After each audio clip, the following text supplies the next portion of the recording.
Hi అండి, నేను మీ కవితని. ఎలా ఉన్నారు? బాగున్నారా?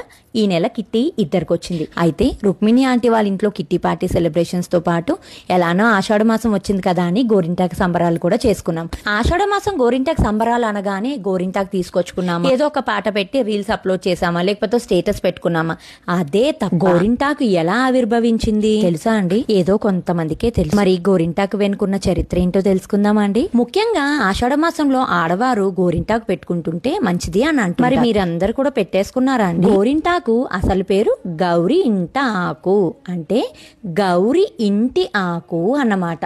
గౌరీదేవి బాల్యంలో చెలులతో వనంలో ఆటలాడే సమయాన రజస్వలవుతుంది. ఆ రక్తపు చుక్క నేల తాకినంతని ఓ మొక్క పుడుతుంది. ఈ వింతను చెలులు పర్వతరాజుకు చెప్పగా సతీ సమేతంగా చూసేందుకు వస్తాడు. అంతలోనే ఆ చెట్టు పెద్దదై, నేను సాక్షాత్తు పార్వతీ రుద్రాంశతో జన్మించాను, నా వలన లోకానికి ఏ ఉపయోగం కలదు అని అడుగుతుంది.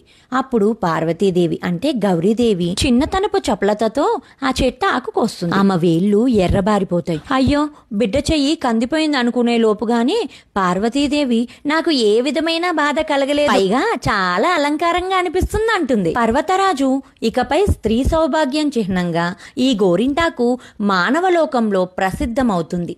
రజస్వల సమయాన ఉద్భవించిన ఈ చెట్టు స్త్రీ గర్భాశయ దోషాలు తొలగిస్తుంది, అతి ఉష్ణం తొలగించి స్త్రీల ఆరోగ్యాన్ని కాపాడుతుంది. తన వర్ణం వలన చేతులకు కాళ్లకు అందాన్నిచ్చే అలంకరణ వస్తువుగా వాడబడుతుంది. అదే ఈ చెట్టు జన్మకు సార్థకత అని పలుకగా గౌరీతో సహా అందరూ ఆ చెట్టు ఆకుల పసురుతో చేతులు కాళ్ళు అందంగా తీర్చుకుంటూ ఉంటారు.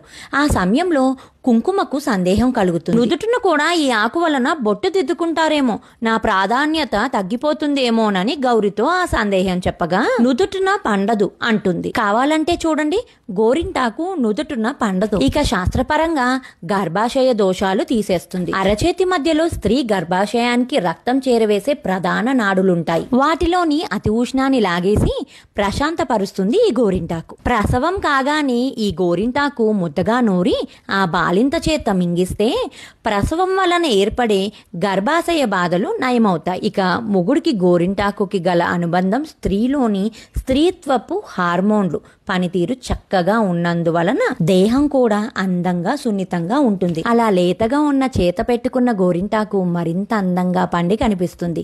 ఆ పండటం అనేది ఆ మగువ ఆరోగ్యాన్ని సూచిస్తుంది. ఆరోగ్యమే మహాభాగ్యం. అందంగా ఉన్న అమ్మాయికి చక్కని భర్త వస్తాడు, ఆరోగ్యకరమైన దాంపత్యానికి కారణమైన భార్యను ప్రేమిస్తాడు కదా. పెద్దోళ్ళు ఏం చెప్పినా మరి ఓ 10-12 మైళ్ళ దూరదృష్టితోనే చెబుతారండి, అపోహలేం కాదు.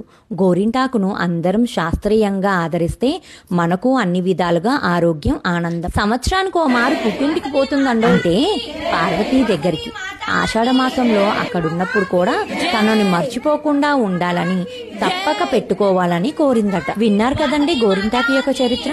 మీరు కూడా పెట్టుకోండి, ఆరోగ్యకరంగా ఉండండి. మా వీడియోస్ కనుక మీకు నచ్చినట్టయితే please like, share and subscribe our channel. Thank you.